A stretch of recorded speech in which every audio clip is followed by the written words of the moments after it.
Hello' guys, মই আজি গুৱাহাটী ভৰলুমুখত অৱস্থিত নৱনিৰ্মিত কুমাৰ ভাস্কৰ বৰ্মা সেতু দলঙলৈ আহিছোঁ, যিখন দলং যোৱা 2026 চনৰ 14 ফেব্ৰুৱাৰী শনিবাৰ তাৰিখে ভাৰতৰ প্ৰধানমন্ত্ৰী শ্ৰী নৰেন্দ্ৰ মোদী ডাঙৰীয়াই উদ্বোধন কৰি গৈছে। তো গাইজ, এই দলংখন অতি সুন্দৰ, সকলোৱে এই ভিডিঅ'টো শেষলৈকে চাই থাকিব। তো গাইজ, ইয়াতে দলংখনৰ এখন মানচিত্ৰ দিয়া আছে, এই মানচিত্ৰখনৰ আকৃতি অনুযায়ী দলংখন নিৰ্মাণ কৰা হৈছে। তো গাইজ, দলংখন অতি সুন্দৰ, আশাসকলে হয়তো গম পাইছে আৰু নোহোৱাৰ কাৰণে এই ব্লগ ভিডিঅ'টোৰ জৰিয়তে গম পাব। তো গাইজ, দলংখন চাওক। গাইজ, এই দলংখন চাবলৈ আপোনালোক অসমৰ কোন ঠাই আৰু কোন জিলাৰ পৰা আহিছিল আৰু প্ৰথম দিনা নৰেন্দ্ৰ মোদীক চাবলৈ কোন আহিছিল কমেণ্ট কৰি মোক জনাব।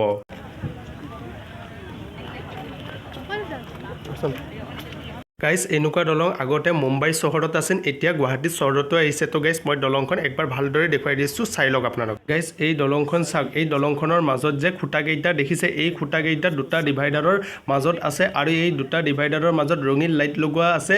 এই ৰঙীন লাইটৰ বাবে ডিভাইডাৰৰ মাজত থকা খুঁটাকেইটা ৰঙীন লাইট জ্বলি থাকে। এতিয়া বৰ্তমান গাড়ী চলাচল কৰিব দিয়া নাই, অহা 1 মাৰ্চ 2026 চনৰ পৰা গাড়ী চলাচল কৰিব দিয়া হ'ব। আৰু দলংখনত দুই চাইডে দুটা ফুটপাথ আছে, ফুটপাথেদি মানুহ খোজকাঢ়ি গাইজ আহ যাহ কৰিব পাৰিব। গাইজ, এই দলংখনৰ মাজত থকা এই ৰঙা ৰঙৰ খুঁটাটো চাওক, ভিপছটো কি ধুনীয়া, অলপ মই জুম কৰি দেখুৱাই দি আছোঁ। তো চাওক গাইজ, মাজত ওপৰতো লাইট লগোৱা আছে, অতিকৈ বৰ সুন্দৰ। ইয়াতে এই খুঁটাটোৰ ওপৰতো ৰঙা ৰঙৰ লাইট লগোৱা আছে সৌন্দৰ্যৰ বাবে। আৰু এই দলংখনৰ ৰাস্তাটোৰ কাষতে ফুটপাথ আছে, মই দেখুৱাই দিছোঁ ৰ'ব। আৰু ফুটপাথটোৰ ওপৰত জালি লগোৱা আছে, যিহেতু ইপিনে মানুহ খোজকাঢ়ি অহা যোৱা কৰা হ'ব, তো সুৰক্ষাটো লাগিবই আমাক। আৰু এই দলংখনত চাইনবোৰ্ডো লগোৱা আছে, যাতে গাড়ী চলাই অহা ব্যক্তিসকলৰ বাবে একো অসুবিধাৰ সৃষ্টি নহয়। গাইজ, মই এই খুঁটাটো তলৰ পৰা ওপৰলৈ দেখুৱাই দিছোঁ, চাওক কি ধুনীয়া ৰঙা ৰঙৰ লাইট জ্বলি উজ্জ্বল হৈ আছে। এই দলংখনত মুঠ 6টা খুঁটা আছে আৰু এই 6টা খুঁটাৰ তাৰে প্ৰথম খুঁটা দুটাত ৰঙা ৰঙৰ লাইট, মাজৰ খুঁটা দুটাত বগা ৰঙৰ লাইট, পিছৰ খুঁটা দুটাত সেউজীয়া ৰঙৰ লাইট আৰু ছাইডৰ ষ্টেপ লাইটবোৰত আমাৰ ভাৰতৰ ৰাষ্ট্ৰীয় পতাকাখনৰ ৰঙৰ লাইট দিয়া আছে। তো চাই লওক একবাৰ। গাইজ, মই আপোনালোকক দেখুৱাই দিম বাৰু। এই যে দলঙত যে মাজত দুইটা ডিভাইডাৰৰ মাজত যে পোষ্টকেইটা দিছে, এইটো দলঙত কিহৰ বাবে, দলংখনৰ সুৰক্ষাৰ বাবে দিয়া হৈছে না সৌন্দৰ্যৰ বাবে দেখুৱাইছে? আপোনালোকে কমেণ্ট কৰি জনাবচোন, মই নাজানো মানে, এইটোৰ কথা কৈ আছোঁ মই। গাইজ, দলংখন চাওক গাইজ, এই যে ৰঙা ৰঙা পোহৰ গৈছে, এই লাইটবোৰৰ পৰাই গৈছে, এই লাইটবোৰৰ পৰাই ৰঙা ৰঙা পোহৰ গৈছে। এই মাজত এনেকুৱা আছে, সিফালৰ ৰাস্তা মাজতে এইখিনি আছে। আৰু এইকেইটা পোষ্টকেইটা চাওক, কেমেৰাত বাৰু ইমান এটা ৰংকেইটা ভাল উঠা নাই স্পষ্টভাৱে। 3টা ৰং আছে এই পোষ্টকেইটাত, মই কৈ আছোঁ অৰেঞ্জ, হোৱাইট, গ্ৰীণ, এই 3টা আছে। আমাৰ ভাৰতৰ ৰাষ্ট্ৰীয় পতাকা ত্ৰিৰংগাৰ ৰংটো আছে। গাইজ, এই দলংখনৰ ওপৰত এখন 100 মিটাৰ আছে, কিন্তু এই 100 মিটাৰখন আচলি হয়, নকলি হয়। এইটো চাওক। আৰু গাইজ, ইয়াতে চাওক, গাইজ, গোটেই দলংখনৰ যে লাইটিং ছিষ্টেমৰ ইলেক্ট্ৰিচিটি প্ৰভাইড ইয়াৰ পৰা কৰে। এইটো ইলেক্ট্ৰিচিটি মেইন মিটাৰটো গাইজ। মই সেয়া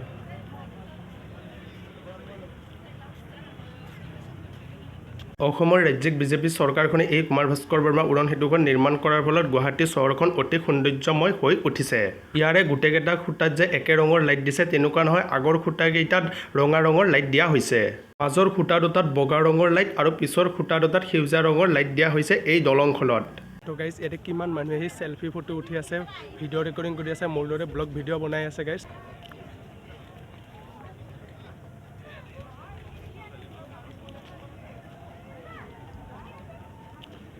গাইজ, এইটো চাওক, এইটো মই 3 নম্বৰটো দেখুৱাই আছে, আগত 2 দুটা এৰি থৈ আহিছোঁ। তো গাইজ, তো আপোনালোকে চাওক আৰু অনুমান কৰক কি ধুনীয়া, তো চ' বিউটিফুল চাওক। ইয়াৰ পৰা আহিছে, এনেকৈ যাই পেলাই এনেকৈ আহে। ৰ'ব গাইজ, মই এইটো ফটো উঠাই দিওঁ।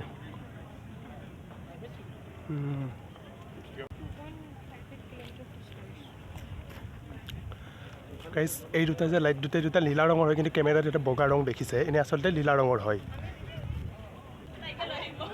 গাইজ, এইখন এখন বৰ্তমান অকল দলঙেই নহয়, এখন ফটোশ্বুটৰ বাবে ষ্টুডিঅ' হয় আৰু সৰুকৈ এখন পৰ্যটক ক্ষেত্ৰ হয়, চাই লওক। তো গাইজ, এই ছোৱালীকেইজনীক দেখিছে, ইয়াতে ফটো উঠি আছে, চাওক গাইজ। তো কিমান চাওক, ইয়াতে LED লাইট আছে, ইয়াতে কালাৰফুল লাইটো আছে। ইয়াতে মোবাইলত বাৰু কালাৰফুল দেখুওৱা নাই কেমেৰাত।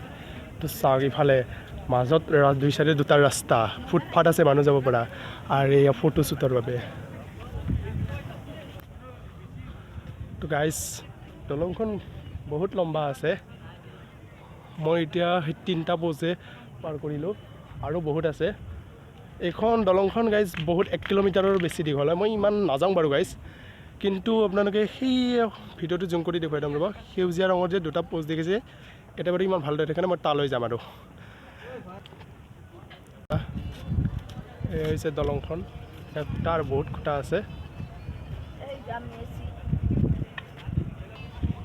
তো গাইজ নতুন এখন দলং হ'ব ৰিল ষ্টাৰ লাগিব এনেকুৱা হ'ব পাৰে নেকি তো চাক মই জুম কৰি দেখুৱাই দিছোঁ বনোৱা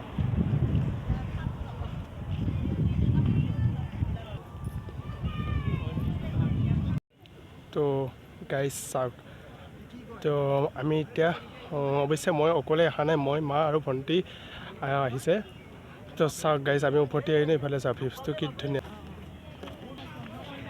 গাইজ চাওক এই দলংখনৰ মাজত এই ডিভাইডাৰৰ বস্তুকেইটাৰ মাজত ৰঙা লাইটকেইটা কি ধুনীয়া লাগিছে চাওক তো আৰু এটা গাইজ এটা পূৰা এটা ইউনিক বস্তু এটা অৰ্থাৎ ব্যতিক্ৰম বস্তু এটা দেখা এই যে ডিভাইডাৰৰ মাজত চাওক লাইটকেইটা পুৰা ঢিপ মাৰি আছে চাওক কেমেৰাত ইমান এটা ভাল দেখা নাই কিন্তু বাস্তৱত ৰিয়েলত বহুত ভাল দেখে তথাপি মই জুম কৰি দিছোঁ চাওক কি ধুনীয়া মাৰিছে এই যে লাইটকেইটা দূৰলৈ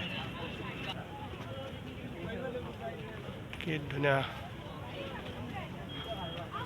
গাইজ এই ল'ৰাকেইটাই চাওক কিমান অযথা চিঞৰ বাখৰ কৰি দলংখনত এক হাল্লামুখৰ পৰিৱেশৰ সৃষ্টি কৰিছে ইয়াৰে আগতে এনেকুৱা কেইজনমান ল'ৰাই অযথা চিঞৰ বাখৰ কৰিছে এইবোৰ ল'ৰাইতো দলংখন অপৰিষ্কাৰ কৰে ইয়াৰ ক্ষেত্ৰত আৰক্ষী প্ৰশাসন সষ্টম হোৱাৰ প্ৰয়োজন তো গাইজ চাওক এটা কি ধুনীয়া তো গাইজ মই এটা ঠাই দেখুৱাই দিছোঁ ৰ'ব এই ঠাইটোত কি আছে মই কৈ আছোঁ তো গাইজ এই ঠাইখিনিতে যোৱা 2026 চনৰ 14 ফেব্ৰুৱাৰী শনিবাৰ তাৰিখে ভাৰতৰ মাননীয় প্ৰধানমন্ত্ৰী শ্ৰী নৰেন্দ্ৰ মোদী ডাঙৰীয়াই ফিটা কাটি এই দলংখন উদ্বোধনী কৰিছিল আৰু এইখন দলঙৰ মই আৰু এইখন দলঙৰ হৈছে মানচিত্ৰখন চাওক ইয়াতে আহি এইটো টু নৰ্থ গুৱাহাটী লিখা আছে আৰু এয়া ব্ৰহ্মপুত্ৰ ৰিভাৰ সেয়া চেণ্ডবেগ লিখা আছে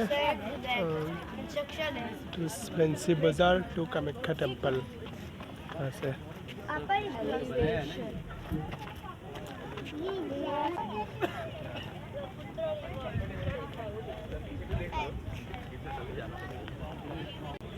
তো গাইজ এই দলংখনৰ ৰাস্তাটো এইটো ফুটপাথত জালি আছে আৰু তলত জানি নাই এইখিনি আৰু সেয়ে যে গাইজ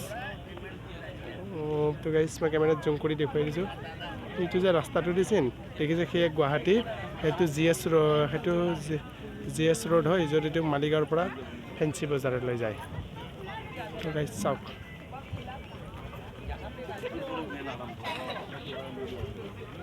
গাইজ মোৰ এই ব্লগ ভিডিঅ'টো গুৱাহাটীৰ কোন ঠাইৰ পৰা কোন ভিউৱাৰ্ছে চাই আছে মোক কমেণ্ট কৰি জনাব আৰু লগতে অসমৰ কোন জিলাৰ পৰা চাই আছে সেইটো কমেণ্ট কৰি জনাব তো গাইজ এইখিনি চাওক এয়া দলংখন আৰু এয়া তলত এয়া হৈছে ব্ৰহ্মপুত্ৰ নদী এয়া বালিখিনি উভয় চাৰিফালে ৰেল ৰাস্তা আছে ৰেলগাড়ী যাই আছে চাওক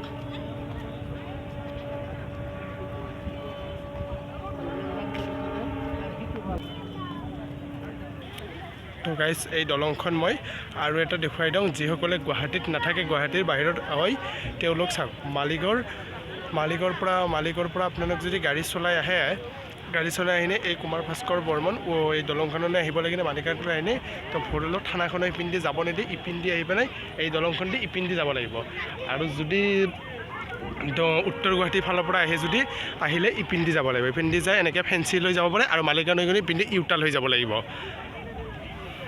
তো গাইজ যিসকল গুৱাহাটীৰ স্থায়ী বাসিন্দা তেওঁলোকে হয়তো জানে মই ক'ব নালাগে খালি গুৱাহাটীৰ বাহিৰৰ বাসিন্দাখিনিৰ বাবে কৈছোঁ আৰু গাইজ এয়া চাওক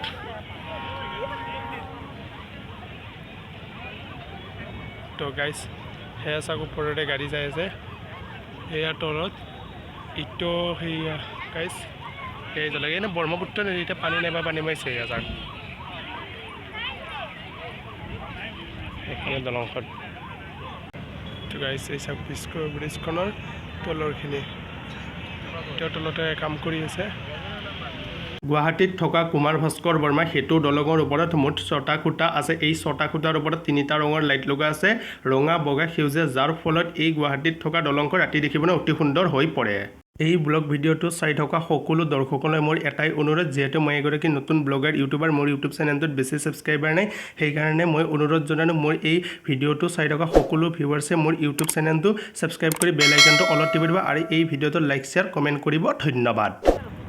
নাই আহিলোঁ।